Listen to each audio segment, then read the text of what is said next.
हाँ, सभी बच्चे ध्यान देंगे कि इसमें सेंटर ऑफ मास पर हम कुछ बातें किए थे। जैसे सेंटर ऑफ मास की बात बताए थे कि अगर whole of system of particle है तो होल ऑफ बॉडी का जो मास जिस पॉइंट पर कंसंट्रेट होता है, सपोज किया जाता है कि कंसंट्रेटेड, उसको हम सेंटर ऑफ मास, और एक्चुअली सेंटर ऑफ मास के मोशन को देखकर हम होल ऑफ बॉडी के पार्टिकल्स के मास मोशन को हम आसानी से एक्सप्लेन कर सकते हैं, बता सकते हैं।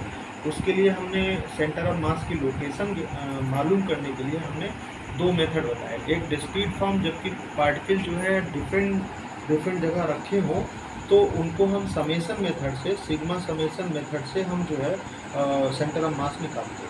अगर आपका बॉडी जो है वो कंटिन्यूअस मास डिस्ट्रीब्यूशन है तो हम इंटीग्रेशन मेथड में जाके निकाल सकते हैं मतलब सेंटर ऑफ मास की लोकेशन।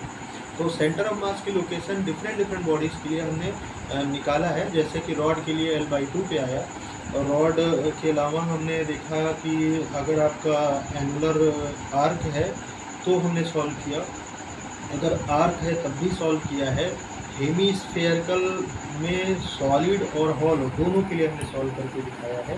तो इस तरह से काफ़ी कुछ आपको प्रैक्टिस करके सेंटर ऑफ मास की लोकेशन के बारे में आपको जानकारी हुई।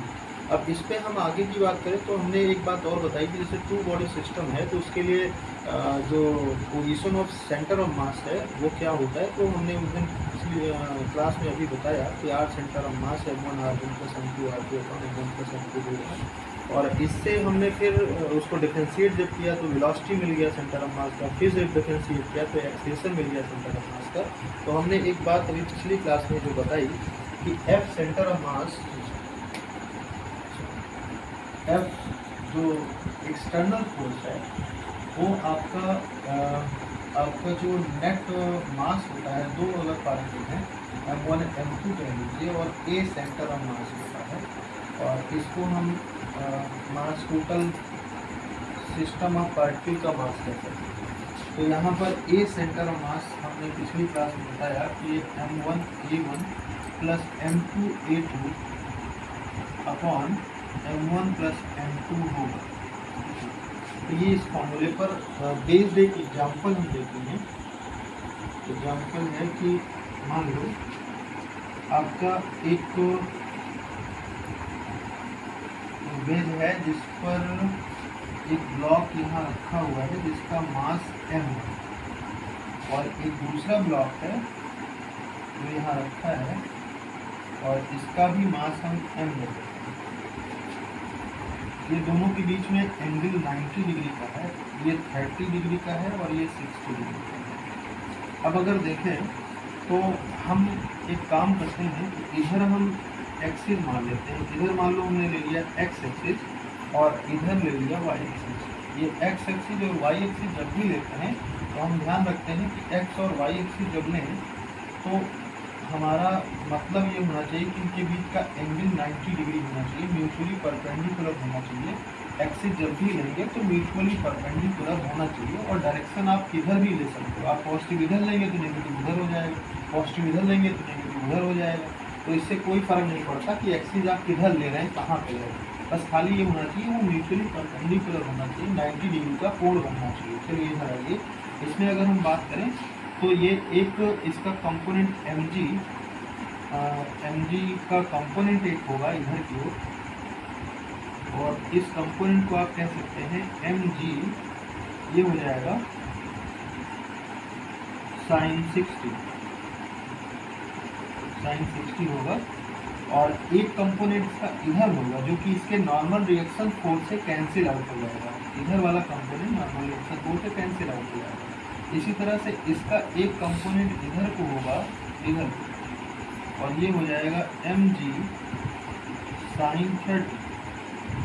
इसका एक कंपोनेंट इधर को होगा जो कि mg cos 30 होगा, और जो कि आप देखेंगे कि ये आपका नॉर्मल रिएक्शन फोर्स से कैंसिल हो जाएगा। तो इस तरह से आप देख सकते हैं यहाँ कि एक कंपोनेंट mg sin 30 आया, एक कंपोनेंट mg sin 60 आया। इसका कोड भी mg होगा, तो mg में आप देख सकते हैं ये 30 है, ये 90 है, तो ये आपका 60 बनेगा, तो इधर आपका 30 बनेगा और इसका एक कॉम्पोनेंट mg sin 30 इधर है। चलिए अब अगर हम इसके एक्सेलरेशन को a1 कह देते हैं और इसके एक्सेलरेशन को a2 कह देते हैं, तो यहाँ पर अगर देखा जाए तो नॉर्मल रिएक्शन फोर्स से mg sin mg cos 60 cancel हो गया, और इधर जो देखा जाए नॉर्मल रिएक्शन से mg sin cos 30 कैंसिल हो गया। तो अगर देखा जाए नेट फोर्सेज जो बचे हैं, नेट फोर्सेज अगर देखा जाए तो A1 और A2 बचे हैं दोनों पर, और दोनों पर हम ए सेंटर ऑफ मास अगर दोनों का सॉल्व करें तो देखते हैं क्या होगा। ये M1 मतलब M हुआ, और एक्सलेशन अगर इसका निकालना है तो इसी के मास से डिवाइड कर दीजिए, तो g sin 60 इसका एक्सलेशन आ जाएगा यहाँ पर, और g sin 60 एक्सलेशन आ जाएगा। अब ये x एक्सिस की डायरेक्शन में है तो यहाँ आई कैप लिख लेंगे, तो ये आपका M1 A1 वेक्टर कंप्लीट हो गया। फिर देखिए प्लस, अब अगर इधर जाएंगे तो इसमें M और A2 की जगह हो जाएगा g sin 30, और इधर j क्योंकि y डायरेक्शन में है एक्सिस में तो यहाँ j कैप हो जाएगा, और ये यहाँ पे कंप्लीट हो गया। फिर आप M1 प्लस M2 की जगह M प्लस M हो जाएगा, और इस तरह से इसको सॉल्व करें अगर तो g sin 60 की वैल्यू हम देखेंगे अभी, तो sin 60 होता है M कैंसिल हो जाएगा, तो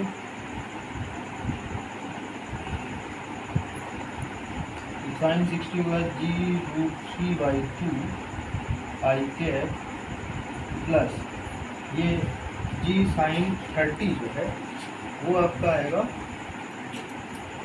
1/2, तो g/2 j कैप, और इसको आप कैंसिल में करेंगे, यहाँ पे होगा 2m, m से m कैंसिल हो जाएगा। तो यहाँ पर a सेंटर ऑफ मास जो है वेक्टर फॉर्म में जो वैल्यू आ रही है वो g√3/2 I cap plus g/2 j cap आ रहा है अपॉन 2 आ रहा है। अब इसको अगर हम मॉडुलस निकालें इसका, तो यहाँ से देखिएगा कि ए सेंटर ऑफ मास मॉडुलस निकाल लेते हैं। ए सेंटर ऑफ मॉडुलस जो आएगा वो आप 1/2 बाहर कर लीजिए, 1/4 बाहर कर लीजिए, 1/4 हो गया बाहर, और इसको अगर सॉल्व करेंगे तो अंडर रूट में √3 का होल स्क्वायर प्लस 1 का होल स्क्वायर इक्वल टू 1/4, ये g यहाँ लिखना होगा g/4, तो ये g/4 और ये आ जाएगा 2 से 2 कैंसिल हुआ, यानी g/2 आंसर करें। तो इस तरह से आपने देखा कि अगर ये दो ब्लॉक इस पर रखे हुए हैं तो हम इन दो ब्लॉक्स का जो रिजल्टेंट एक्सेलरेशन है, रिजल्टेंट एक्सेलरेशन जो कि इसके सेंटर ऑफ मास पर लगेगा, यानी इन दो ब्लॉक को अगर हम सिस्टम ऑफ पार्टिकल मान लें, दोनों ब्लॉक को सिस्टम मान लें, तो इस सिस्टम का जो सेंटर ऑफ मास का एक्सेलरेशन होगा वो हम कैसे निकालेंगे वो हमने दिखाया, इस तरह से निकालेंगे, और वो g/2 आ रहा है, और g/2 इन दोनों ब्लॉक का मतलब सेंटर ऑफ मास का एक्सेलरेशन आ रहा है। इसको अल्टरनेटिवली समझ सकते हैं, अल्टरनेटिव मेथड से, कि अगर दो ब्लॉक हैं तो दोनों का मास m प्लस m 2m हुआ, और दोनों पे एक्सेलरेशन जो लगेगा वो g लगा, दोनों पे एक्सेलरेशन g लगा। तो अगर हम देखें तो फोर्स जो है वो आपका 2mg फोर्स हो गया, और मास इनटू एक्सेलरेशन से अगर देखें तो यहाँ पर जो सेंटर ऑफ मास पर जो एक एक्सेलरेशन लगा वो g/2 लगा, यानी 2m मास हुआ। तो आप देखेंगे तो एक जो एक्सेलरेशन का वैल्यू है वो आपका हाफ आ रहा है नॉर्मल एक्सेलरेशन से। तो हम देखते हैं कि F एक्सटर्नल, जिसको हमने F नेट कहा यहाँ पर, ठीक है, इक्वल टू वो आ रहा है M1 प्लस M2, और ये आ रहा है that is V2 M1R1 plus M2R2 upon M1 plus m2 आ रहा है। और इसी को हम कह रहे हैं, इस बात को हम कह रहे हैं r centre of mass, r centre of mass. तो r सेंटर ऑफ मास जो निकला है यहाँ से, वो निकला है m1 r1 plus m2 r2 upon m1 plus m2। अब यहाँ पर हम r सेंटर ऑफ मास की वैल्यू ये फाइंड करते हैं और ये आपका निकल के आता है। और इस फार्मूले को आप चाहो तो देख सकते हो कि ये F एक्सटर्नल जो फोर्स आया है, ये total mass m1 plus m2, जो total mass of the system है। और ये कह सकते हैं A सेंटर ऑफ मास है। ये फॉर्मूला न्यूटन सेकंड लॉ है। न्यूटन सेकंड लॉ के हिसाब से अगर दोनों पार्टिकल को एक ही पार्टिकल मान लें, दोनों पार्टिकल को सिस्टम मान लें, तो इस पार्टिकल सिस्टम का टोटल मास है और जो कि किस पर एक्सेलरेशन कहाँ पे आ रहा है, सेंटर ऑफ मास पे एक्सेलरेशन आ रहा है। नेट फोर्स, जो भी नेट फोर्स लगा उसका acceleration, resultant acceleration centre of मास पे आ रहा है। और सेंटर ऑफ मास का जो टोटल मास आ रहा है वो m1 प्लस m2 के बराबर आ रहा है। और लोकेशन सेंटर ऑफ मास की जो पोजीशन है वो आपकी ये आ रही है, ये आप देख सकते हैं यहाँ पर। ठीक, अब अगर हम मान लीजिए सेंटर ऑफ मास को इसी के आगे, अगर सेंटर ऑफ मास को डिफरेंशिएट करें तो यहाँ पर आप देखें अगर, तो dr centre of mass upon dt equal to हो जाएगा m1 dr1 upon dt plus m2 dr2 upon dt upon m1 plus m2। यानी इससे आप निकाल सकते हैं v सेंटर ऑफ मास की वेलोसिटी जो होगा वो m1 v1 plus m2 v2 upon m1 plus m2 हो जाएगा। इसको अगर फर्दर डिफरेंशिएट करें तो dv centre of mass upon dt equal to हो जाएगा m1 dv1 upon dt plus m2 dv2 upon dt upon m1 plus m2। That is हो जाएगा A centre of mass equal to m1 a1 plus m2 a2 upon m1 plus m2।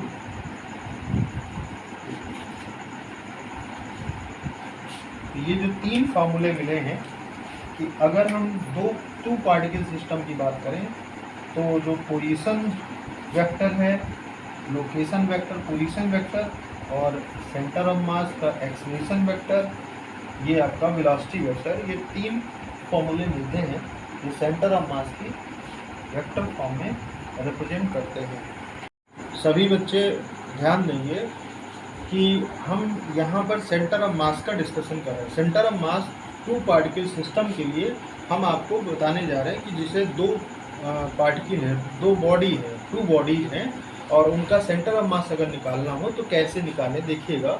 जैसे मान लो आपका एक particle है जिसका मास है m1 और दूसरा पार्टिकल है जिसका मास है m2 और इसका जो हमने लोकेशन लिया है या पोजीशन ली है वो हमने, ये एक्सिस, रेफरेंस एक्सिस है, एक्स एक्सिस वाई एक्सिस है और ये 0 0 कोऑर्डिनेट है ऑरिजिन के। यहाँ से हमने m1 जो पार्टिकल है उसका पोजीशन वेक्टर r1 कह लिया है और यहाँ पर जो m2 पार्टिकल है उसका पोजीशन वेक्टर r2 का है। अब इसका सेंटर ऑफ मास हमने मान लिया है कि मान लो इसके बीच में कहीं लाई करता है और यहाँ पर इसका सेंटर ऑफ मास है। तो सेंटर ऑफ मास ऐसा पॉइंट होता है जहाँ पर इन दोनों पार्टिकल का मास, सपोज की जाता है कि इन दोनों पार्टिकल का मास इस पॉइंट पर लाई करता है, ये सपोज करते हैं। तो हमने इसका लोकेशन जो कहा है वो कह लिया है r कह लिया है, इसका पोजीशन वेक्टर r कह लिया है। तो इस तरह से आप देख सकते हैं कि यहाँ सेंटर ऑफ मास का पोजीशन वेक्टर r है, इसका r2 है m2 का और ये r1 m1 का।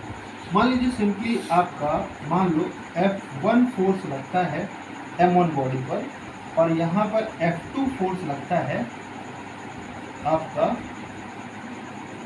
M2 बॉडी पर। एक बात और कि अगर ये दोनों बॉडी पास में रखे हैं तो इनके बीच में आपस में भी कुछ फोर्स होगा और हम ये मान के चलते हैं कि मान लो जो M2 बॉडी है वो M1 बॉडी पर एक फोर्स लगाता है और इस फोर्स को हम कह ले रहे हैं F1 विद रिस्पेक्ट टू 2, यानी ये फोर्स F12 जो है वो सेकंड बॉडी का फर्स्ट बॉडी पर फोर्स है।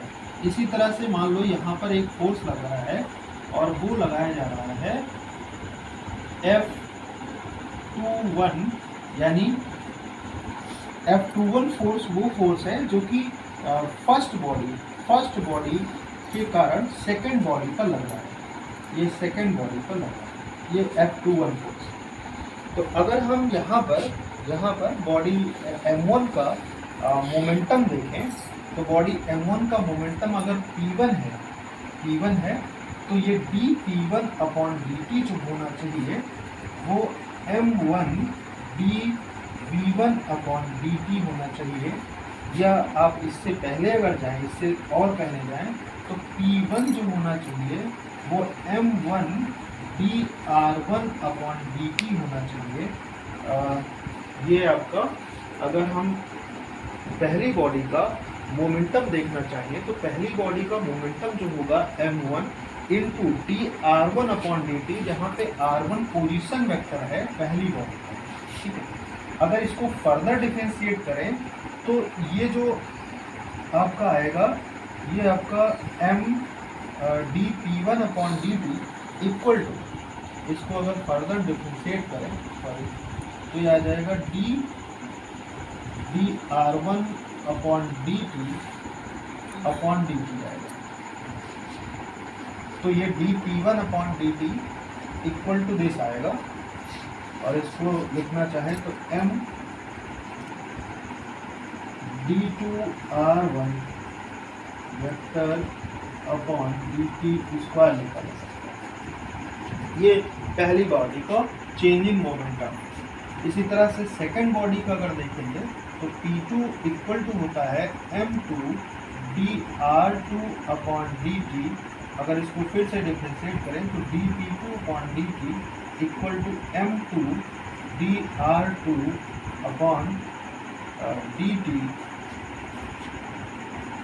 और इसको एक बार और डिफरेंशिएट कर देंगे तो ये जाएगा M2 d2R2/dt स्क्वायर। ये अगर हम दोनों बॉडी पे नेट फोर्स देखें तो नेट फोर्स जो होगा ये होगा dP1/dt, ये मोमेंटम वेक्टर क्वांटिटी है, प्लस dP2/dt इक्वल टू जो आएगा यहाँ पर ये आ जाएगा M1 d2R1/dt plus M2 d2R2/dt। अब ये आपका दोनों पर नेट फोर्स है, इसका मोमेंटम जो चेंज हुआ उसके कारण जो नेट फोर्स इस पे आया, इस पर जो नेट फोर्स आया। तो अगर नेट फोर्स की बात करें तो इस पर पहले वाले पर जो नेट फोर्स है वो F1 प्लस F12 है और दूसरे वाले पर नेट फोर्स है F2 प्लस F21 है, equal to M1 d2R1/dt square plus M2 d2R2/dt square. अब ये दोनों फोर्स आपस में कैंसिल होके ये जीरो हो सकते हैं क्योंकि F21 plus F12 equal to 0 होगा अगर ये दोनों फोर्स आपके इंटरनल फोर्स हैं। तो अगर ये दोनों इंटरनल फोर्स है तो ये इंटरनल फोर्सेस का सम 0 हो जाता है।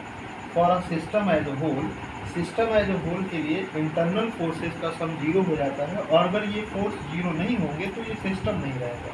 तो अगर हम 2 पार्टिकल सिस्टम कह रहे हैं तो इंटरनल फोर्सेस का सम 0 होना ही है।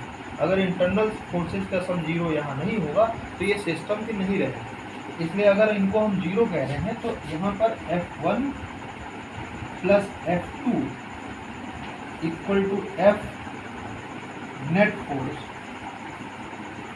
इक्वल टू जो है वो M1 अंदर लेकर ले जाएं तो ये हो जाएगा D2 M1 R1 upon dt square plus D2 M2 R2 upon dt square. अब अगर यहाँ पे M1 प्लस M2 से हम ऊपर और नीचे डिवाइड और मल्टीप्लाई करें तो यहाँ पर मिल जाएगा D2 M1 R1 plus M2 R2 upon M1 plus M2 upon dt square.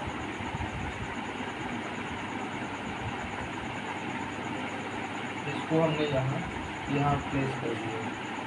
तो इस तरह से आप देख सकते हैं कि F net upon M1 plus M2 equal to D2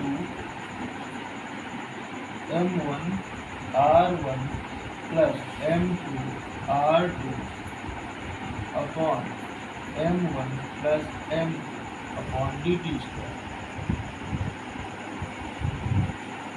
तो इसको हम लिख सकते हैं R सेंटर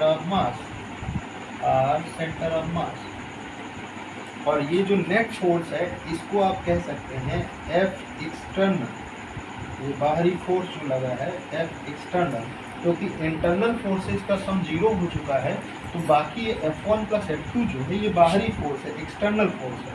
तो इस तरह से यहाँ पे अगर सॉल्व करके देखें, हम फाइनली देखें अगर, तो आपको मिलेगा इसके बाद जो है, अब यहाँ पर अगर हम r का इंटीग्रेशन लिमिट रखें तो इंटीग्रेशन लिमिट अगर देखा जाए तो यहाँ से अगर पूरे हमें स्क्वायर का निकालना है तो r की वैल्यू 0 से कैपिटल R रखनी पड़ेगी।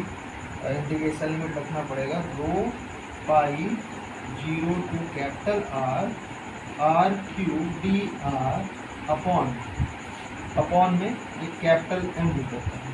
फिर इसको फर्दर आगे सॉल्व करेंगे तो ये हो जाएगा रो की वैल्यू चाहो तरफ को, रो की वैल्यू M अपॉन 2/3 पाई R क्यूब है रो की वैल्यू, और यहाँ पर पाई लिखा हुआ है और साथ ही साथ नीचे M लिखा हुआ है, और यहाँ पर इसको सॉल्व करेंगे तो R की पावर 4/4 आ जाएगा, ये आएगा। तो पर इसको अगर कैंसिल करें तो यह R क्यूब यहाँ कैंसिल हो जाएगा और ये पाई से पाई कैंसिल हो जाएगा और ये 3 आपका ऊपर पहुँच जाएगा, M से M कैंसिल हो जाएगा। तो इस तरह से सॉल्व होके जो आएगा वो आ जाएगा 3/8 R, और ये आपका Y centre of mass solve हो रहा है फॉर सॉलिड स्फेरिकल बॉडी के लिए Y centre of mass solve हो रहा है, Y सेंटर ऑफ मास।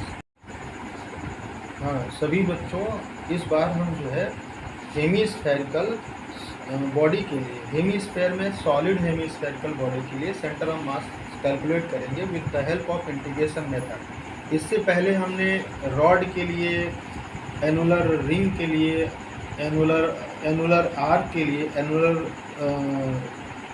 जो आर्क है और आर्क के लिए, और साथ ही साथ हमने हेमिस्फेरिकल जो हॉलो हेमिस्फेयर है उसके लिए, और अब हम सॉलिड हेमिस्फेयर पे बात करने जा रहे हैं। सॉलिड हेमिस्फेरिकल बॉडी का जो सेंटर ऑफ मास है कैसे कैलकुलेट करें, देखिएगा। जैसे हम करते क्या हैं कि मान लो ये आपका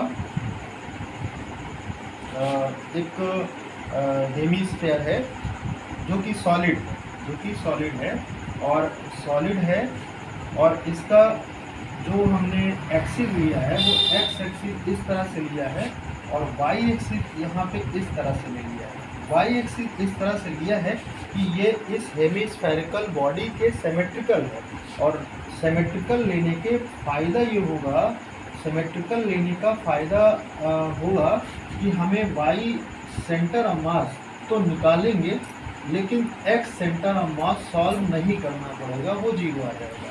तो सिमेट्री पर अगर बॉडी प्लेस करते हैं तो उस पर सिमेट्री का मतलब होता है कि उस सिमेट्री पर बॉडी का और जो मास है वो आपका चारों तरफ समान है। सराउंडिंग में जो मास है वो सभी तरफ डिस्ट्रीब्यूशन उसका समान है। अगर ऐसा है तो हमारा एक तरफ जो सेंटर ऑफ मास का जो वैल्यू है वो हमें सॉल्व नहीं करनी पड़ती है, वाई सेंटर ऑफ मास हमें सॉल्व करना पड़ेगा। बाकी इसमें इसमें 3D बॉडी है, 3D बॉडी में हमें जेड सेंटर ऑफ मास भी यहाँ पर जीरो आ जाएगा, वो सॉल्व नहीं करना पड़ेगा, खाली हम Y centre of mass solve करेंगे। चलिए इस पर हम बात करें अगर, तो आपका जो रेडियस है उसको हम ले ले रहे हैं कैपिटल आर, इसका टोटल मास हम मान ले रहे हैं एम, तो ये हो जाएगा 2/3 पाई कैपिटल आर क्यूब, ये हो जाएगा रो, जो कि आपका इसके लिए वॉल्यूमेट्रिक मास डेंसिटी हो जाएगा, वॉल्यूम मास डेंसिटी हो जाएगा, यानी मास पर यूनिट वॉल्यूम आएगा, और ये इस बॉडी के लिए आपका रो से डिनोट किया जा रहा है। आगे देखते हैं फिर, अगर हम इस पे सॉल्व करें तो हम एक छोटा सा एलिमेंट लेंगे, और वो एलिमेंट लेंगे स्फेरिकल लेंगे, और ये हॉलो स्फेरिकल एक छोटा सा एलिमेंट ले लिया, छोटा सा ये एलिमेंट है जो कि हॉलो स्फेरिकल है, और इसको अगर हम दिखाएं हॉलो स्फेरिकल एलिमेंट को, तो ये हमने जो लिया है वो आपका ये आर डिस्टेंस पे डी आर मोटाई का लिया है, आर डिस्टेंस पे डी आर मोटाई का ये हॉलो स्फेरिकल एलिमेंट लिया है, आर डिस्टेंस पे डी आर मोटाई का। अब इसका अगर हम पहले मास निकालें कि मास कितना होगा, तो इसका वॉल्यूम देखना होगा। वॉल्यूम देखने के लिए आपको मैं बताऊं कि इसका वॉल्यूम आप कह लीजिए dv, तो dv जो हो जाएगा वो होगा 2 pi R square, 2 pi R square इस हॉलो स्फेरिकल बॉडी का जो आपका एरिया होता है वो 2 पाई आर स्क्वायर होता है, इनटू इसमें डी आर कर देंगे, तो ये आपका हो जाएगा, इसका वॉल्यूम हो जाएगा dv। अब इसमें अगर हम रो से मल्टीप्लाई कर दें तो ये हो जाएगा इसका मास dm, यानी dm जो होगा वो आपका आ जाएगा 2 pi R square D R into rho, ये आपका dm हो जाएगा। dm इसका मास होगा जो कि हमने dm से दिखाया। अब एक बात ध्यान से देखिएगा कि इस हॉलो स्फेरिकल बॉडी के लिए जो सेंटर ऑफ मास हमने सॉल्व किया था वो यहाँ पर आ रहा था, यानी इस पूरे मास को हटा दें तो हम dm को यहाँ पर प्लेस कर सकते हैं, और ये डिस्टेंस अगर r है तो ये r/2 पर आ रहा था, तो सेंटर ऑफ मास r/2 पर इससे पहले हॉलो स्फेरिकल बॉडी के लिए हम ये सॉल्व कर चुके हैं कि r/2 पर हो। ठीक, अब अगर हम इसको सॉल्व करें कि r dm integration upon dm that is r centre of mass आ जाएगा। अब यहाँ पर ये जो r है वो y एक्सिस पर है, तो इसको हम ऐसे भी लिख सकते हैं कि y, और इसको हम ये जो r/2 है इसी को y कह सकते हैं, तो हम y dm अपॉन dm कह सकते हैं और इसको y सेंटर ऑफ मास लिख सकते हैं।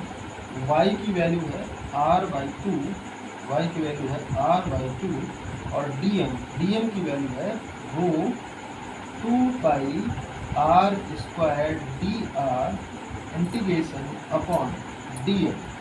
अब dm का integration whole of the mass हो जाएगा, तो इसको मैं सिंपली लिखे दे रहा हूँ कि ये m हो जाएगा हाँ। अब इसको अगर सॉल्व करें ऊपर वाले को सॉल्व करेंगे इसको, तो ये आपका r स्क्वायर यानी ये हो जाएगा r क्यूब dr और यहाँ पर वो बाहर आ जाएगा और 2 से 2 कैंसिल हो गया ये, तो पाई बाहर आ जाएगा और इसमें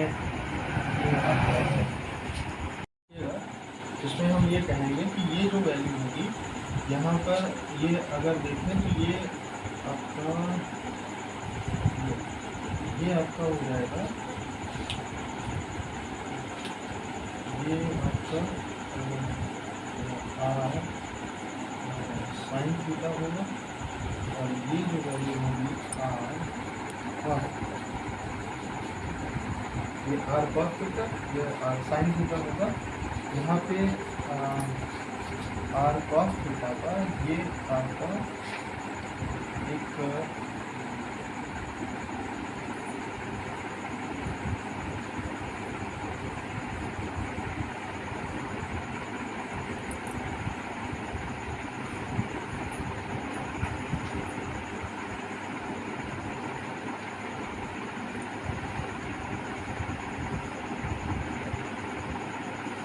ये हमने एक छोटा सा एलिमेंटल रिंग लिया है और एलिमेंटल रिंग का जो रेडियस होगा वो रेडियस हो जाएगा ये स्मॉल r, जो स्मॉल r रेडियस होगा। स्मॉल r की वैल्यू अगर देखें तो r cos थीटा के बराबर होगी और यहाँ पर ये जो वैल्यू है ये है x डिस्टेंस, इसका सेंटर जो एलिमेंटल रिंग है, एलिमेंटल रिंग का जो सेंटर होगा वो आपका y पे होगा, y पर। तो यहाँ पर y की वैल्यू हो जाएगी r sin थीटा, ठीक है। r sin थीटा पर यहाँ पर एक छोटा सा एलिमेंटल रिंग लिया है जिसकी मोटाई जो है एक्चुअली देखा जाए इसकी मोटाई होगी r d थीटा। अब इस एलिमेंटल रिंग का एरिया अगर देखें, इस रिंग का एरिया dA कह लीजिए, तो dA होगा आपका, dA जो होगा वो 2 पाई r इसका सरकमफियरेंस और इनटू इसकी मोटाई r d थीटा और 2 पाई r में r की वैल्यू है 2 पाई r cos थीटा और इनटू r d थीटा।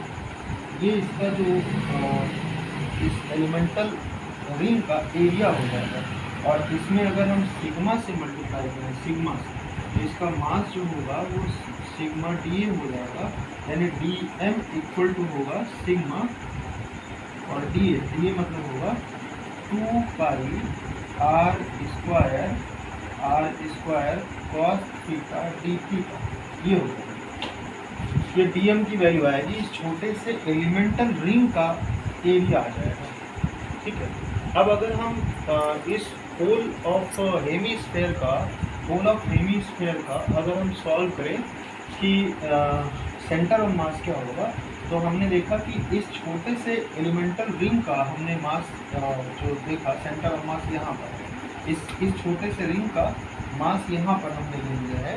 इसी तरह से फिर से छोटी सी रिंग लेंगे, उसका मास यहाँ ले लिया, ऐसे करके ये मास यहाँ से यहाँ हम कहेंगे एक छोटे छोटे पार्टिकल के रूप में मास डिस्ट्रीब्यूट करके और फिर उसको समेशन के जरिए सॉल्व करने का प्रयास करेंगे। तो हम ये कहेंगे कि ये हो जाएगा y dm upon dm, that is y centre of mass, y centre. अब वाई डी एम, वाई की वैल्यू यहाँ पर है आर साइन थीटा, और डी एम की वैल्यू है sigma 2 pi R square cos theta D theta integration upon ये D M की value sigma 2 pi R square बाहर कर लीजिए और अंदर रहेगा कॉस थीटा डी थीटा। तो इस तरह से उसको सॉल्व करें, फर्दर आगे सॉल्व करेंगे तो यहाँ पर ये वैल्यू 2 पाई आर स्क्वायर और सिग्मा ये कैंसिल हो जाएगा, ये कैंसिल हो जाएगा और ऊपर क्या बचेगा, ऊपर आएगा कैपिटल आर बाहर आ जाएगा। और फिर सॉल्व करते हैं तो यहाँ पर ये आपका हाँ ये आपका sine theta into cos theta D theta integration upon ये cos theta D theta integration जाएगा। अब अगर इसमें 2 से नीचे और ऊपर मल्टीप्लाई करते हैं तो ये आ जाएगा r/2 और ये आएगा sine 2 theta integration D theta upon cos theta D theta integration. अब यहाँ पर हम वैल्यू जो थीटा की रखेंगे, थीटा आपने यहाँ से लिया है तो थीटा ये पूरा, अगर हमें पूरा हेमिस्फीयर कवर करना है तो थीटा आपको जीरो से आपको ले चलना होगा, 0 से लेना होगा आपको 90। थीटा को 0 से जब 90 लेंगे तो ये पूरा कवर हो जाएगा। थीटा आप 0 से क्या लेंगे 90, तो 0 से आप 90 लेंगे अगर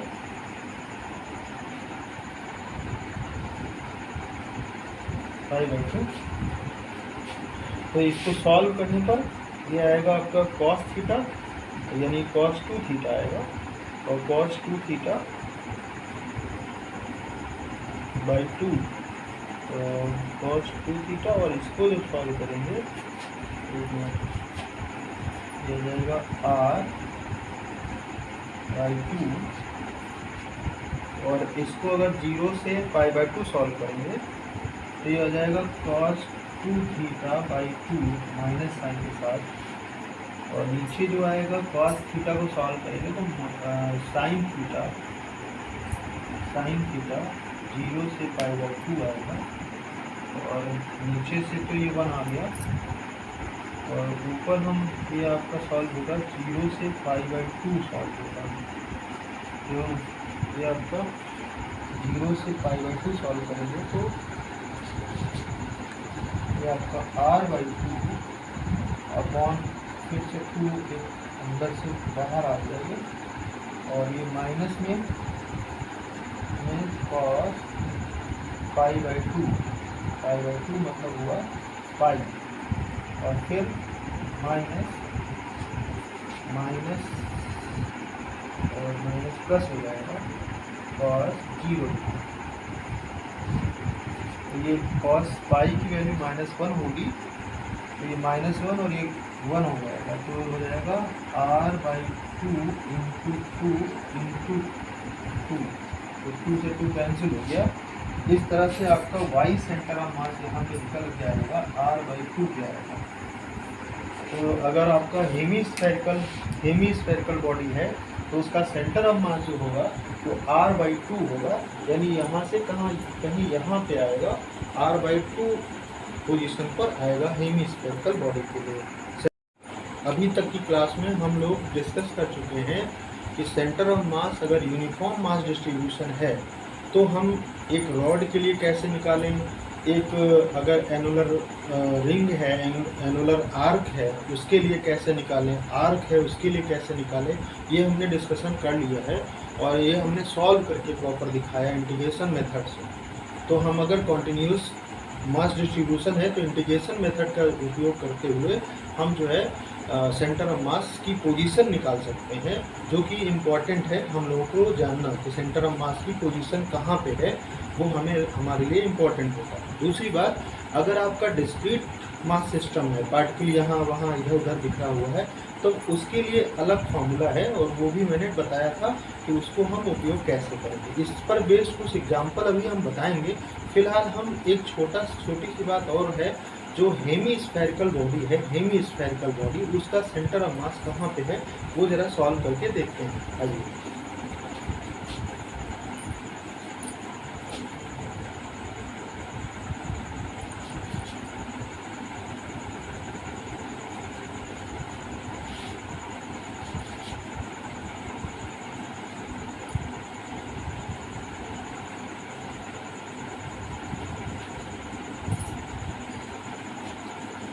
हम इसमें फिर से एक सिमेट्रिकल लाइन लेते हैं।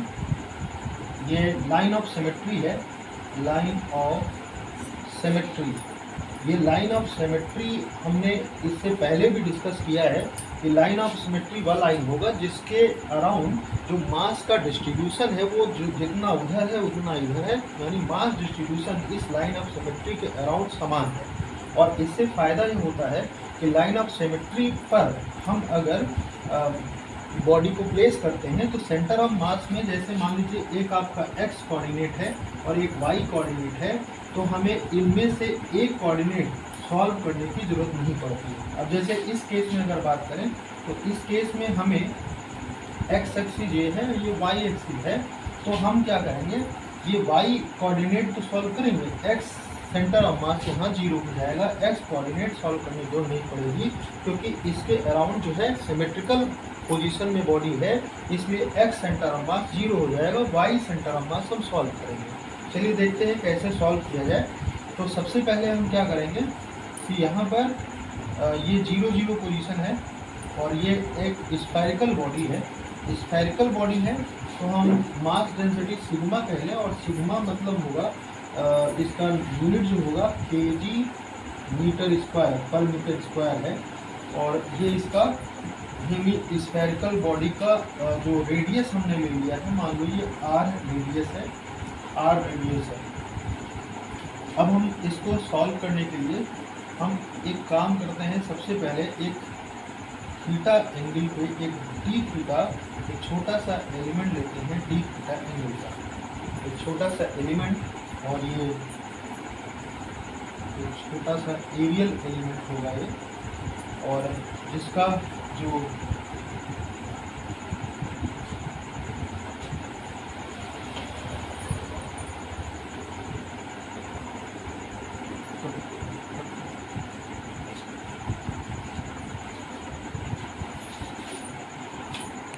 हाँ, सभी बच्चे ध्यान देंगे, हम लोग डिस्कस करेंगे एनुलर आर्क के बारे में, जो कि हम यहाँ पर एनुलर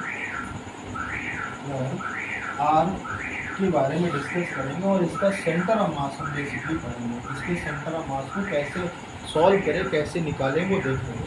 हम लोग देखते हैं, पहले तो हम बता दें, जैसे हमने आर्क के बारे में ये पढ़ाई की है पहले, ये आर्क था। अब इस आर्क के लिए अगर हम बात करें तो हमने सेंटर ऑफ मास निकालना सीखा है, और इसी से बेसिकली हम बना सकते हैं एनुलर आर्क, बना सकते हैं इस तरह से।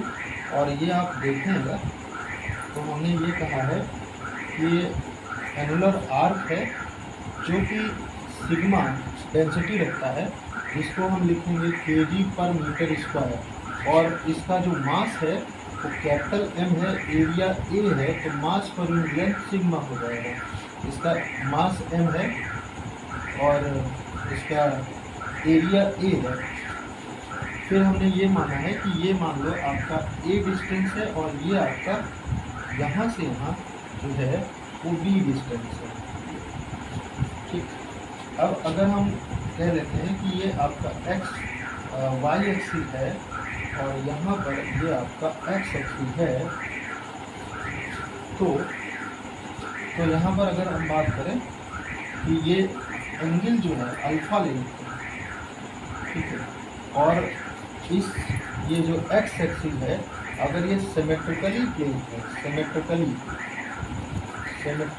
प्लेस्ड है, तो इसका सिमेट्रिकली प्लेस्ड होने का मतलब है कि x एक्सिस से आधा मास इधर है, आधा मास इधर है। यानी हमें क्या है कि जो सेंटर ऑफ मास होगा, सेंटर ऑफ मास जो है y centre of mass solve करने की जरूरत नहीं होगी। अगर सिमेट्रिकली प्लेस्ड है तो y सेंटर ऑफ मास यहाँ पर 0 हो जाएगा, हमें एक्स सेंटर ऑफ मास की खाली निकालना है, एक्स सेंटर ऑफ मास निकालना होगा। अगर ये एक्स एक्सिस के सिमेट्रिकली प्लेस्ड है तो एक्स एक्सिस पे हम एक्स सेंटर ऑफ मास निकालेंगे, वाई सेंटर ऑफ मास आपका 0 होगा। फिर देखिएगा, अगर हम बात करें यहाँ पर कि एक छोटा सा हम एक रिंग लेते हैं, एक छोटा सा रिंग लेते हैं, और ये रिंग जो है वो एक्चुअली हम मान लेते हैं कि ये जो रिंग छोटी सी लिया है हमने,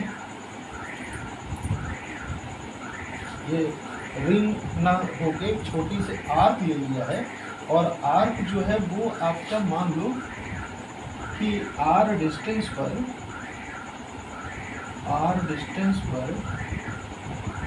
और ये डी आर मोटाई का है, ये आर डिस्टेंस पर और ये डी आर मोटाई का है, डी आर मोटाई का है। तो इस छोटा सा जो हमने रिंग लिया है, ये इसका जो मास होगा वो होगा इसका area into D A into sigma, ये डीएम हो जाएगा, ये डीएम होगा इसके लिए। अब ये डीएम की वैल्यू अगर सॉल्व करें, डी ए कितना होगा, तो डी ए एक्चुअली होगा, ये अल्फ़ा यहाँ से यहाँ तक का है, ये अल्फ़ा है, ये अल्फ़ा है, सॉरी ये आर है। तो हम ये कहते हैं कि ये सिग्मा डी ए हो जाएगा आर इंटू अल्फ़ा और इंटू डी आर, और ये डी एम हो जाएगा इसका, ये मास हो जाएगा इस छोटे से रिंग का। जहाँ पे सिग्मा को आप चाहो तो लिख सकते हो एम अपॉन ए हो जाएगा R alpha D R in equal to D M, ये हो जाएगा इसका छोटा सा मास।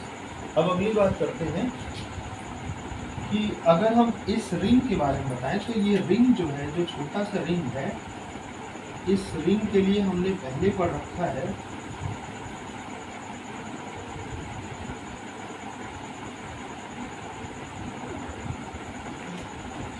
ये रिंग ना होके आर्क है, जो छोटा सा आर्क है, इसका जो अगर हम सेंटर ऑफ मास की बात बताएं तो ये आपका यहाँ से कितनी दूरी पर हमने लिया है, आर दूरी पर लिया है यहाँ से, ये कहाँ से, ये आपका वाई एक्सिस है और ये आपका एक्स एक्सिस है। तो ये आपका 0 0 है, ये 0 0 यहाँ से ये आर दूरी पर है। तो इसका जो सेंटर ऑफ मास हमने पहले ही सॉल्व किया है वो x पे आ रहा है, और हम इस रिंग का सेंटर ऑफ मास जो मानते हैं, इस रिंग का मास अगर dm है, तो dm जो मास अगर इस रिंग का है तो उसको हम इसके सेंटर ऑफ मास पर मान सकते हैं, ले सकते हैं। सेंटर ऑफ मास ऐसा पॉइंट होता है जहाँ पर होल इस छोटे से आर्क का मास लाई करे, तो इसको हम dm मास कहते हैं। और यहाँ पे x की वैल्यू हम सॉल्व कर चुके हैं पहले ही, वो था आपका 2r साइन अल्फ़ा बाई 2, जहाँ पे आप देख सकते हो ये आपका अल्फ़ा है, तो अल्फ़ा बाई 2 अपॉन अल्फ़ा, ये आपका x की वैल्यू की वहाँ है। और हमने इस छोटे से रिंग के लिए जो dm की वैल्यू ये बताई थी। अब हमने कहा कि ये पूरा जो एनुलर रिंग है, यहाँ से यहाँ तक का जो एनुलर रिंग है, इसको छोटे छोटे एलिमेंटल रिंग से विभाजित हुआ, डिवाइडेड मान सकते हैं। हम कहेंगे कि इस छोटे से रिंग का सेंटर ऑफ मास यहाँ आया, इसी तरह अगले वाले का यहाँ आएगा, ऐसे करके सेंटर ऑफ मास जो आएंगे, छोटे छोटे मास इस तरह से आएंगे डीएम, और इन डीएम मास का समेशन करते जाएंगे। तो वही लिखेंगे कि एक्स डीएम समेशन, इंटीग्रेशन मतलब होता है समेशन, और ये डीएम कर देंगे, और ये हो जाएगा एक्स सेंटर ऑफ मास।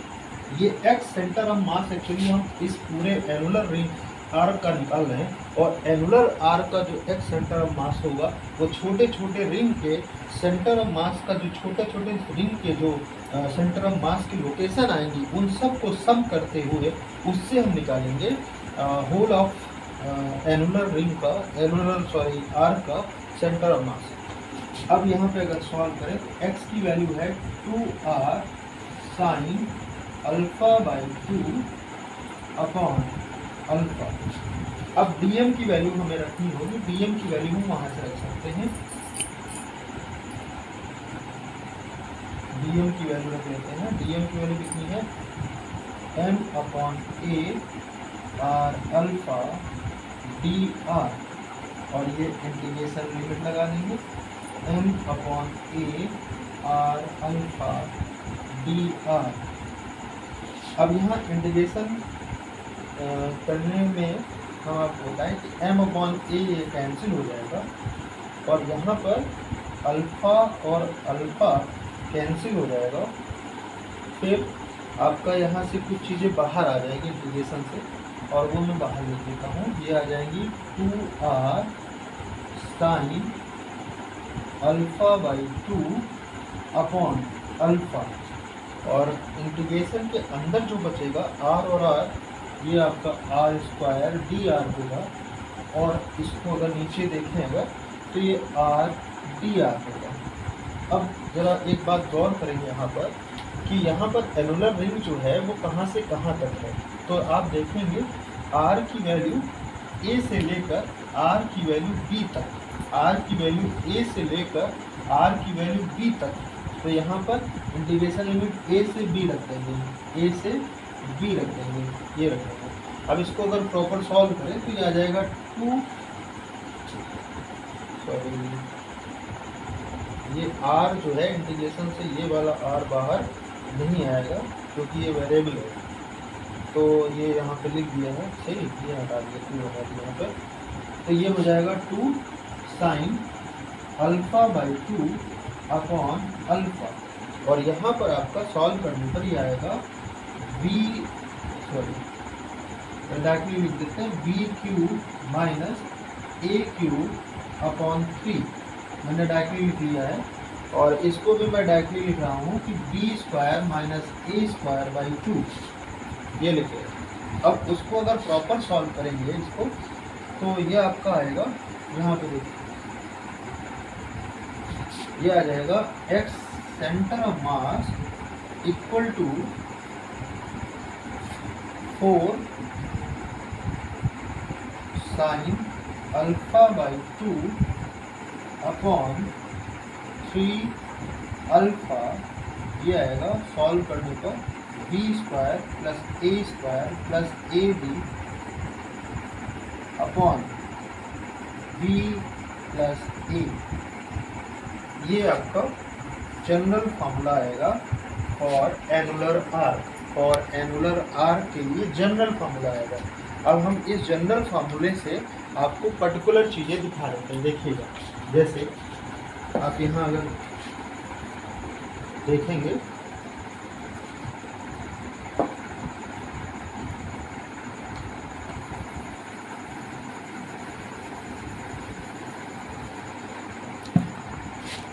अब इस जनरल फार्मूले से अगर हम पर्टिकुलर बात करें तो यहाँ पर यहाँ से यहाँ तक का जो ये एनुलर आर्क है, एनुलर आर्क को अगर हम ले जाएं पूरे होल आर्क, तो होल आर्क में जाएंगे तो देन हम कहेंगे डिस्क बनेगा, और डिस्क के लिए कंप्लीट डिस्क अगर है ये, तो कंप्लीट डिस्क के लिए अल्फ़ा जो होगा, अल्फ़ा हो जाएगा 360 हो जाएगा।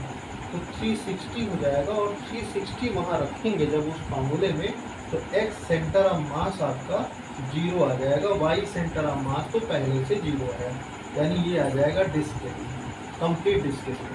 अब अगर हम इसको क्या करें, एनुलर रिंग को ले जाएं और अगर हाफ डिस्क करें, जिसको हम सेमी सर्कुलर डिस्क कहते हैं, सेमी सर्कुलर डिस्क, तो अगर ये सेमी सर्कुलर डिस्क बनेगा, सेमी सर्कुलर डिस्क, तो उस समय अल्फ़ा की वैल्यू जो हो जाएगी, अल्फ़ा हो जाएगा पाई के बराबर। अल्फ़ा जब वहाँ पाई रखेंगे तो x centre of mass equal to होगा पाई रखने पर 4 साइन अल्फ़ा बाई 2 यानी पाई बाई 2 आएगा, अपॉन नीचे आएगा 3 इंटू पाई, और यहाँ पर जो b और a की वैल्यू है, तो जब ये आपका जो ये सेमी बनेगा, सेमी बनेगा, तो a जो है वो हो जाएगा 0, a हो जाएगा यहाँ पर, a हो जाएगा 0, और जबकि b जो है r के बराबर हो जाएगा, b r के बराबर हो जाएगा। तो ये वैल्यू हम पुट करें यहाँ पर, अगर इसमें तो पुट करेंगे तो आपका हो जाएगा r स्क्वायर प्लस 0 और नीचे आएगा आर प्लस जीरो, आर से आर कैंसिल हो जाएगा, यानी X centre of mass equal to आएगा 4/3 आर, और इसकी वैल्यू 1 हो जाएगी अपॉन ये पाई। ये आंसर होगा 4/3 आर, जो कि एक्स सेंटर ऑफ मास होगा, जबकि ये डिस्क होगा हाफ डिस्क। यानी ये जो एनुलर आर की बात हम करते हैं, इससे हम किसी भी बॉडी का, अगर वो प्लेट है, सेमी सर्कुलर प्लेट है, या आपका एनुलर आर्क है, या आपका किसी एंगल पर प्लेट है, तो सबके लिए, पूरी बॉडी के लिए आप जो है इस प्लेट नुमा कोई भी बॉडी होगा उसका आप सेंटर ऑफ मास इससे निकाल सकते हैं बड़ी आसानी से। ठीक, इसलिए हम लोग इसके बाद हम लोग बात करते हैं centre of mass for arc के लिए। आर्क के लिए सेंटर ऑफ मास की बात करते हैं और इसको हम कैलकुलेट करते हैं। देखिएगा, जैसे मान लीजिए आर्क है छोटा सा, और इसका जो ये एंगल बना रहा है वो आपका अल्फा एंगल बना रहा है। ये टोटल अल्फा एंगल है, तो इसका आधा पोर्शन α/2 हो जाएगा, ये α/2 हो जाएगा। ये हमने एक्स एक्सिस लिया हुआ है और ये आपका वाई एक्सिस है। ये आपका आर्क है, आर्क की लेंथ जो है वो हम निकालना चाहें अगर, तो रेडियस अगर आर हमने ले रखा है, तो आर्क लेंथ ऑफ आर्क जो होगा वो हो जाएगा r इंटू अल्फा। अब अगर हम बात करें कि इसके सेंटर ऑफ मास, आर्क के सेंटर ऑफ मास की बात करें, तो हमने क्या किया, यहाँ से r डिस्टेंस पर एक छोटा सा एलिमेंट ले लिया है, एक छोटा सा एलिमेंट लिया है जो कि थीटा एंगल पे है। थीटा एंगल पे हमने एक छोटा सा एलिमेंट लिया है, इस एक्स एक्सिस से थीटा एंगल पे एक छोटा सा एलिमेंट लिया है, ये छोटा सा एलिमेंट, और ये एलिमेंट जो है डी थीटा एंगल बना रहा है, और इस तरह से इसका जो लेंथ हो जाएगा वो आर डी थीटा हो जाएगा इसका लेंथ। और इसका मास हम कहें अगर, तो डी एम इक्वल टू, अगर इसकी लीनियर मास डेंसिटी लैम्डा है, लीनियर मास डेंसिटी लैम्डा है, तो लैम्डा आर डी थीटा हो जाएगा, D M equal to lambda R D theta हो जाएगा। अब अगर इसको हम सॉल्व करें तो हमें मालूम है कि यहाँ पर R centre of mass equal to R D M upon D M होता है। ठीक है, ये वेक्टर लगा देंगे, यहाँ वेक्टर लगा देंगे, R centre of mass equal to R D M upon D M होता है। अब अगर हम बात करें कि इसको x कंपोनेंट y कंपोनेंट में तोड़ें, तो x सेंटर ऑफ मास जो होना चाहिए वो होगा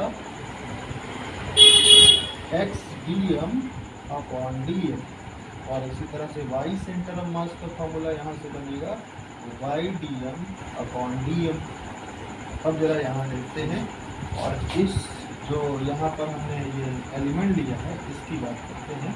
ये थीटा एंगल पर है हमारा, तो ये जो दूरी होगी वो हो जाएगी r साइन थीटा, और ये जो डिस्टेंस होगी वो हो जाएगी r कॉस थीटा। हम एक्चुअली इसको यहाँ पे दिखाना चाहें अगर इधर, तो हमने क्या किया है कि एक छोटा सा एलिमेंट लिया है, छोटा सा एलिमेंट जो कि डी थीटा एंगल पर है, थीटा एंगल पर डी थीटा एलिमेंट लिया, फिर इसका हमने अगर कंपोनेंट ब्रेक करें तो ये आपका और ये हो जाएगा आर कॉस थीटा, और ये हो जाएगा आर साइन थीटा। ये R sine theta Y component हो जाएगा और R cos theta X component हो जाएगा। तो अगर इसकी वैल्यू यहाँ पुट करें तो X centre of mass solve करें, X centre of mass equal to X component R cos theta होगा और इनटू डीएम, डीएम की वैल्यू यहाँ से रखेंगे लैम्डा आर डी थीटा हो जाएगा अपॉन नीचे डीएम रखेंगे, होल कैलकुलेट करके एम आ जाएगा। तो यहाँ पर आप चाहे तो Vm की वैल्यू लैम्डा आर ये थीटा ही लिखो। चलिए आगे जो करेंगे इसमें इंटीग्रेशन लिमिट जो लिखेंगे वो -α/2 से +α/2, यहाँ से आपकी यहाँ तक है, तो ये -α/2 से +α/2 हो जाएगी। दैट इज -α/2 से +α/2 होगा, -α/2 से +α/2 हो जाएगा। और इसको प्रॉपर सॉल्व करें तो ये हो जाएगा आपका lambda R square, lambda R ये और आर, तो लैम्डा आर स्क्वायर जो कि कांस्टेंट है इंटीग्रेशन से बाहर आ जाएगा, और -α/2 से +α/2, और ये आपका cos theta D theta upon में नीचे जाएगा। ये लैम्डा आर फिर से बाहर आ जाएगा, कांस्टेंट है, तो लैम्डा आर को बाहर कर लो, और ये इंटीग्रेशन लिमिट -α/2 से +α/2 होगा और डी थीटा होगा। इतनी बार से यहाँ देखने के बाद ये लैम्डा आर कैंसिल हो जाएगा। और इस तरह से आप देख सकते हैं, इसको अगर सॉल्व करें तो cos थीटा का इंटीग्रेशन जो होता है, cos थीटा का इंटीग्रेशन होता है sin theta. sin theta integration limit रखेंगे -α/2 से +α/2, और नीचे हो जाएगा इसका इंटीग्रेशन करेंगे, ये थीटा होगा, इंटीग्रेशन लिमिट -α/2 से +α/2, और यहाँ आर ये लिखा जाएगा। तो इसको फर्दर सॉल्व करेगा तो ये आएगा sin α/2 और माइनस sin α/2। अब ये साइन जो है चूँकि ऑड फंक्शन होता है तो इससे माइनस बाहर आ जाएगा, और ये α/2 माइनस α/2 प्लस हो जाएगा, और ये आर लिखा है यहाँ पर। इस तरह से आप देख सकते हैं यहाँ से कि इसको सॉल्व करने पर ऊपर जो आ रहा है 2r sin α/2 आ जाएगा, और नीचे जो आएगा अल्फा आ जाएगा। और इस तरह से हम कह सकते हैं कि इसका जो आंसर आएगा एट सेंटर ऑफ मास, ये आपका एट सेंटर ऑफ मास का आंसर आएगा ये 2r sin α/2। मैं यहाँ पे लिख देता हूँ, एक्स सेंटर ऑफ मास जो आया वो आ गया 2r sin α/2 अपॉन अल्फा, और ये आप अंडरलाइन कर सकते हैं। इससे आप ये छोटा सा आर्क हमने लिया है, इसका सेंटर ऑफ मास जो है वो हमने सॉल्व किया। अगर हम इसको कंप्लीट रिंग ले लेते, कंप्लीट रिंग मतलब है यहाँ से ऐसे पूरा रिंग कंप्लीट कर लीजिए, तो कंप्लीट रिंग लेंगे तो यहाँ पर हम अल्फा की वैल्यू जो है वो 360 रखेंगे। कंप्लीट रिंग लेंगे तो अल्फा इक्वल टू हो जाएगा 360 डिग्री। 360 रखने पर यहाँ पर आ जाएगा एक्स सेंटर ऑफ मास जो होगा वो 2r sin 360 upon 2 upon alpha, that is 2r sin 180 degree upon alpha, that is 0। यानी सेंटर ऑफ मास फिर यहाँ पे होगा 0। लेकिन अगर हम इसको हाफ रिंग लेते हैं, हाफ रिंग सेमी रिंग लेते हैं, सेमी रिंग लेने पर क्या होगा, अल्फा की वैल्यू जो होगी वो हो जाएगी 180 डिग्री। 180 डिग्री रखने पर x centre of mass equal to हो जाएगा 2r sin 90 degree upon alpha. और इस तरह से ये अल्फा की वैल्यू आपकी 180 यहाँ पे रखेंगे, यानी पाई में रख लो, तो पाई रखेंगे, तो ये हो जाएगा 2r अपॉन पाई। ये एक्स सेंटर ऑफ मास होगा, इसके लिए सेमी रिंग के लिए आधा रिंग जो अर्ध रिंग कहते हैं, अर्ध रिंग या सेमी रिंग के लिए एक्स सेंटर ऑफ मास हो जाएगा 2r अपॉन पाई। अब अगर हम वाई सेंटर ऑफ मास यहाँ से सॉल्व करें तो वाई सेंटर ऑफ मास अगर यहाँ से सॉल्व करें तो वाई की वैल्यू थी वाई r sin थीटा, और यहाँ से आप देख सकते हैं अगर सॉल्व करें y centre of mass equal to r sine theta और dm की वैल्यू हो जाएगी lambda R D theta integration, और ये आपका नीचे भी lambda R D theta integration minus alpha by 2 से प्लस अल्फा बाई 2। अब यहाँ पे लैम्डा आर कांस्टेंट है, कैंसिल हो जाएगा, तो यहाँ से r बाहर आया और ये आ गया आपका sine theta D theta minus alpha by 2 से plus alpha by 2 minus alpha by 2 से प्लस अल्फा बाई 2 अपॉन ये आ जाएगा D theta minus alpha by 2 से प्लस अल्फा बाई 2। अब यहाँ पर आप ये पीरियोडिक फंक्शन है आपका, और इसका जो वैल्यू आएगा साइन थीटा का वो 0 आ जाएगा। इसको सॉल्व करके आप देखेंगे 0 आएगा, यानी यहाँ से y सेंटर ऑफ मास की वैल्यू 0 आती है। y सेंटर ऑफ मास की वैल्यू यहाँ से 0 आती है, यानी आपका ये आर्क के लिए अगर हम सॉल्व करते हैं तो इससे हम निकाल सकते हैं कंप्लीट रिंग का सेंटर ऑफ मास जो कि 0 पे आएगा। y सेंटर ऑफ मास सबके लिए 0 होगा, इन जनरल 0 होगा।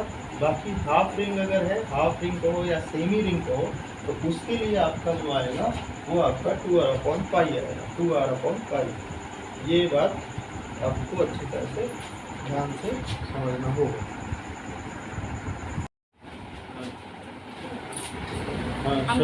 सभी बच्चे ध्यान दें, इससे पहले जो सेंटर ऑफ मास की क्लास हुई थी उसमें हमने किसी बॉडी के मास को ये माना था कि एक पॉइंट पर कंसंट्रेटेड होता है, ये सपोज किया गया, और हम उस बॉडी को अगर हटा दें तो हम उस पॉइंट को मान सकते हैं कि वो बॉडी की तरह होल मास उस बॉडी पर, उस बॉडी का उस पॉइंट पर रहता है, और उस पॉइंट को हम सेंटर ऑफ मास बोलते हैं।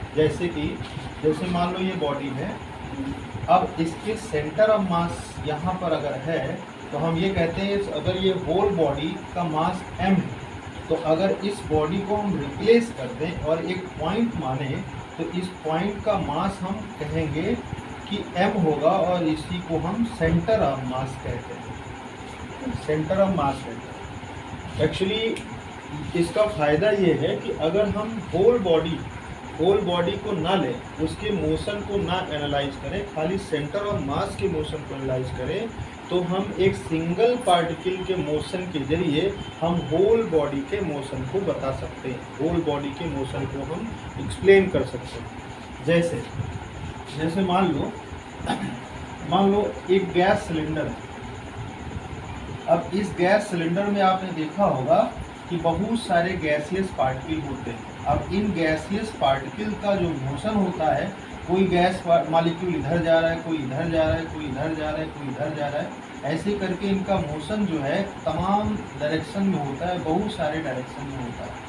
लेकिन अगर हम इस गैस सिलेंडर की बात करें और इस गैस सिलेंडर के सेंटर ऑफ मास की बात करें, तो सेंटर ऑफ मास जो होगा वो एक सिंगल ऐसा पॉइंट होगा जो गैस सिलेंडर का होल मास जिस पर कंसंट्रेटेड होगा, और ये जो सेंटर ऑफ मास होगा वो एक्चुअली रेस्ट में होगा। अगर सिलेंडर रेस्ट में है तो, और अगर सिलेंडर मोशन में है, मान लीजिए ये गैस सिलेंडर है और ये आपका मोशन में है v वेलोसिटी से, तो इसका जो गैस सिलेंडर का सेंटर ऑफ मास होगा वो उसकी भी वेलोसिटी जो होगी वो v के बराबर होगी। लेकिन बाकी जितने पार्टिकल हैं, गैसियस पार्टिकल, सिलेंडर के अंदर बाकी जितने पार्टिकल हैं, उनके मोशन को हम एनालाइज नहीं कर पाएंगे, उनके मोशन को हम एक्सप्लेन नहीं कर पाएंगे। लेकिन हम सेंटर ऑफ मास के मोशन को बता सकते हैं कि वो v वेलोसिटी से जाएगा और जिधर गैस सिलेंडर को ले जाएंगे उधर ही शिफ्ट होगा।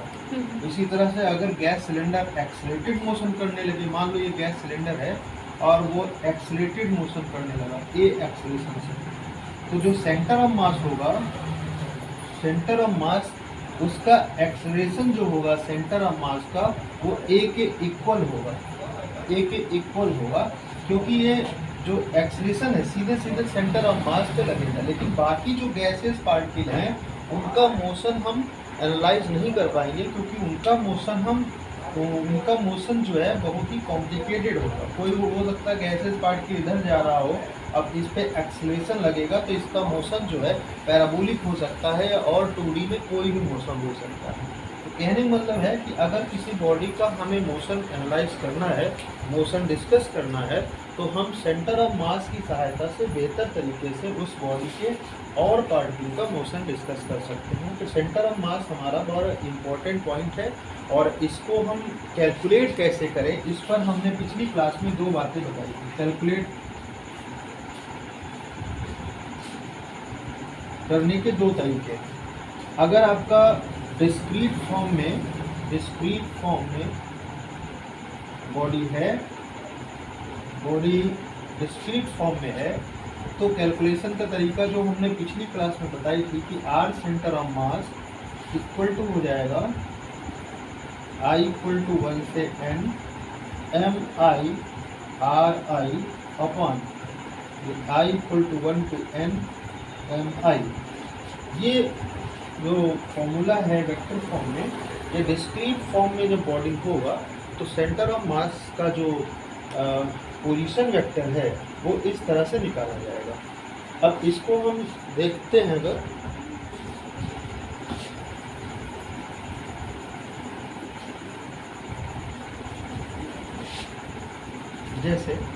जैसे मान लीजिए आपका ये एक्सिस है, एक्स एक्सिस है, वाई एक्सिस है, और ये जेड एक्सिस है। अब इसमें कोई पार्टिकल यहाँ पे है m1 मास का, यहाँ पर मान लो है m2 मास का, और इसी तरह से ये m3 मास है। तो यहाँ पर जब पोजीशन वेक्टर लेंगे तो पोजीशन वेक्टर जो है m1 का हो जाएगा r1 पोजीशन वेक्टर हो गया, इसी तरह m2 का पोजीशन वेक्टर हो जाएगा r2, और इसी तरह से m3 का पोजीशन वेक्टर हो जाएगा r3।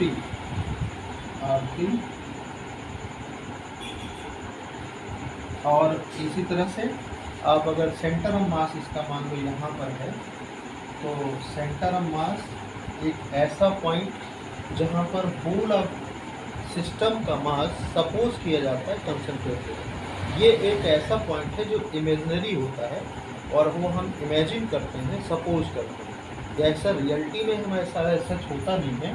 ये हम मानते हैं कि होल ऑफ बॉडी का मास जो है एक ऐसा पॉइंट है जो सेंटर ऑफ मास है, जिस पर पूरे बॉडी का मास कंसंट्रेट है। यानी ये सिस्टम ऑफ पार्टिकल हटा लें तो एक सिंगल पार्टिकल पर सारा मास हम मान के चल सकते हैं, और हम ये कहते हैं कि इसका पोजीशन वेक्टर जो है, इसका पोजीशन वेक्टर मान लो है आर सेंटर ऑफ मास। तो हम r centre of mass equal to लिखते हैं mi vector upon sigma mi। ये फॉर्मूला लिखा जाता है इसके लिए। फुल ये पिछली क्लास में हम इस पर डिस्कशन कर चुके हैं। चलिए, अगर यहाँ पर हम 2 पार्टिकल ले लें, 2 पार्टिकल के लिए बात करें,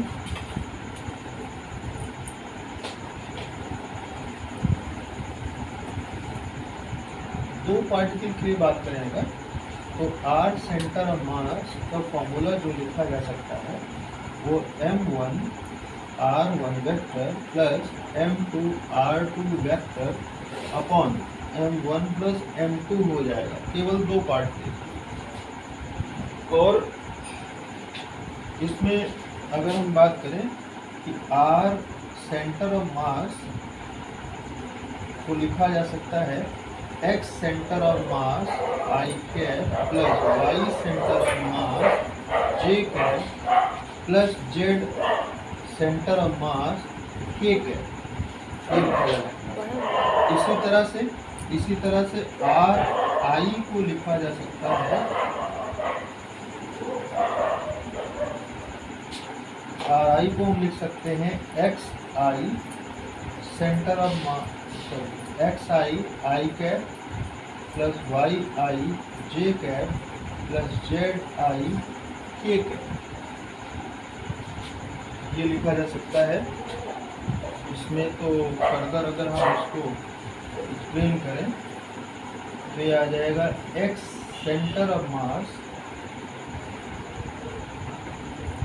equal to X M I X आई,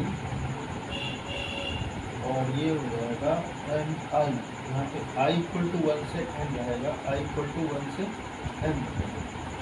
इसी तरह से Y centre of mass equal to हो जाएगा I equal to 1 to N M I Y I upon I equal to 1 to N, और ये एम आई हो जाएगा। इसी तरह से आपका जेड सेंटर ऑफ मास जो होगा, जेड सेंटर ऑफ मास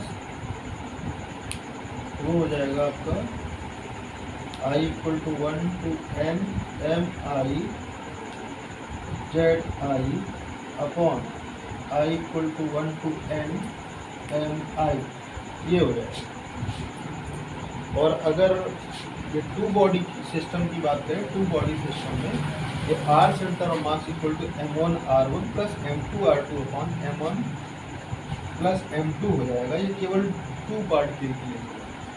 और इसको अगर लिखना चाहें इसी तरह से तो आप लिख सकते हैं कि x centre of mass equal to हो जाएगा m1 x1 plus m2 x2 upon m1 plus m2।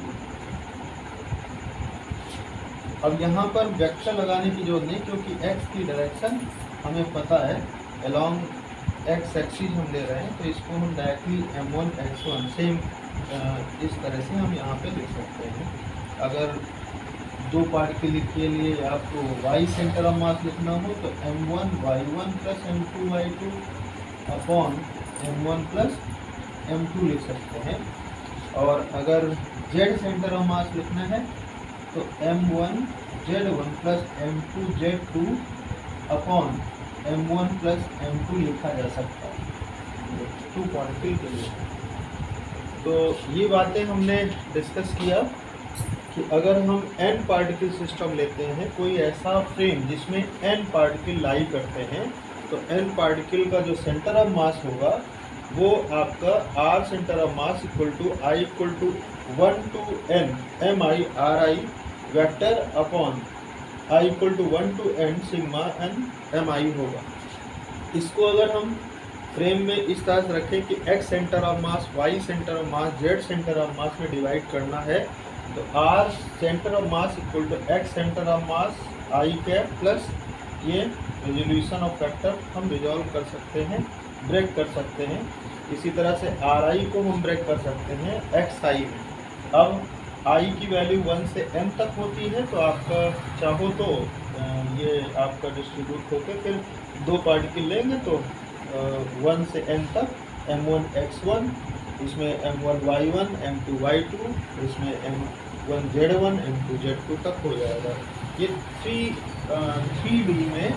3D आपका फ्रेम में हमने m पार्टिकल का जो सेंटर ऑफ मास का फार्मूला आपको ये बताया, ठीक है। और ये फार्मूला तब लागू होगा जब पार्टिकल जो है डिस्क्रीट फॉर्म में है। डिस्क्रीट फॉर्म मतलब होता है कि पार्टिकल जो है आपका, जैसे एक पार्टिकल यहाँ है, दूसरा यहाँ है, तीसरा यहाँ है, चौथा यहाँ, सब अलग अलग है। डिस्क्रीट फॉर्म मतलब होता है पार्टिकल कॉन्टिन्यूस फॉर्म में नहीं है, या बॉडी कॉन्टिन्यूस नहीं है। बॉडी क्या है, अलग अलग पार्टिकल रखे हैं, तो उनका जो सेंटर ऑफ मास होगा वो इस तरह से निकाला जाएगा। इसका जो मेन फार्मूला, जो जनरल फार्मूला है वो ये है, और इसी को हमने बाद में डिस्क्राइब किया है दो जगह पे। एक तो ये हमने बताया कि आर सेंटर ऑफ मास क्या होगा, फिर हमने ये बताया कि आर आई वेक्टर क्या होगा, और इसी को फिर एक्सप्लेन फर्दर करते हुए यहाँ तक गए। फिर हमने इस पार्टिकल को टू पार्टिकल सिस्टम में गए और इसको हमने एक्सप्लेन किया। चलिए इसके बाद हम डिस्कस करते हैं इसके अगली क्लास में।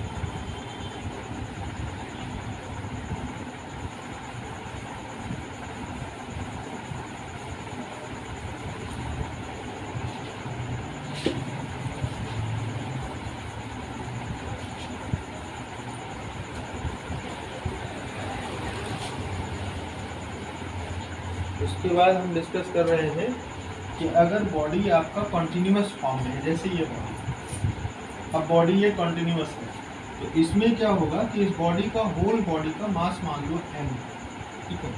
अब इसका हमें अगर सेंटर ऑफ मास पता लगाना है तो हमें एक छोटा सा एलिमेंट लेना होगा। एक छोटा सा एलिमेंट लिया जिसका मास dm, और हमने कहा कि ये आपका एक्सिस मान लो है, x एक्सिस है, ये y एक्सिस है और ये z एक्सिस है। ये आपका 0 0 है, ऑरिजिन है 0 0 0, ये ऑरिजिन है। अब अगर इसका पोजीशन वेक्टर हम देखेंगे तो पोजीशन वेक्टर इसका आएगा ये r पोजीशन वेक्टर, और इसको हम लिखेंगे कि r centre of mass equal to r vector dm upon dm, ये लिखेंगे ऐसे, ठीक। r सेंटर ऑफ मास का उसी तरह से फॉर्मूला होगा कि r सेंटर ऑफ मास जो होगा x centre of mass i cap plus y centre of mass j cap plus z centre of mass k cap. इसी तरह से r की अगर बात करें तो r vector equal to x i cap y j cap plus z k cap. यहाँ पर r एक वेरिएबल है जो पोजीशन बता रहा है एक छोटे से एलिमेंट का, dm एलिमेंट का, और उस एलिमेंट को लेते हुए हमने छोटा छोटा एलिमेंट ऐड करते गए, और इंटीग्रेशन का मतलब ऐड करना होता है। छोटे छोटे एलिमेंट हम ऐड करते गए, ऐड करके होल सम करने के बाद ये आपका होल बॉडी का सेंटर ऑफ मास निकल के आएगा। जैसा कि हम इससे पहले भी कर चुके हैं कि m1 r1 plus m2 r2 ऐसे ऐसे करते हुए सम किया था, वैसे ही यहाँ पे हम छोटा छोटा जो एलिमेंट dm है उसको हम यहाँ पर ऐड करके फिर सम करते हैं, और फाइनली नीचे dm छोटे छोटे मास का सम करते हैं। तो ये आपका इंटीग्रेशन मेथड से आपका कॉन्टिन्यूस बॉडी का सेंटर ऑफ मास निकालते हैं। अब इसमें हम इसको अगर हम इसी फॉर्म में लिखना चाहें तो इसमें वैल्यू रख के कंपेयर करेंगे जब, तो ये आपका x centre of mass equal to आ जाता है x dm अपॉन dm, ये x कंपोनेंट आएगा। y centre of mass equal to आएगा y dm अपॉन dm, ये आपका y कंपोनेंट आएगा। इसी तरह से z centre of mass equal to z dm upon dm आएगा, और ये z कंपोनेंट आ जाता है। तो ये कॉन्टिन्यूस फॉर्म में जब बॉडी होगा तो उसका जो सेंटर ऑफ मास निकाला जाएगा वो ये फॉर्मूला है, और इससे निकालेंगे। इसके बाद में फिर हम बात करते हैं